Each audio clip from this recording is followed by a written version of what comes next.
سلام عليكم شباب وبنات، أول جيم في سيرفر شارعنا. شو؟ ليش؟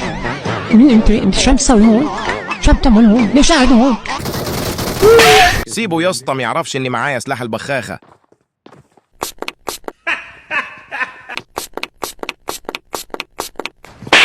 يا أخي في واحد مكمبر هنا. يابا لو عليك قرض ما قعدت هالقعدة، ايش مالك يابا؟ توكل على الله. خليهم نعمل لقطة لعيون المتابعين. عشان تبقى محترف لازمك حاجتين مهمين جدا. أول ما تمسك سلاح روح بالشع على طول. دلعيل. المهم زي ما قلت لك بقى، أول ما تمسك سلاح تبوش على طول. أنا فيش عندي يما ارحميني. القوة الخرفارية. بن حول ولا قوة إلا بالله، ولكنني مرغم على ذلك. بسم الله المعين. خذ.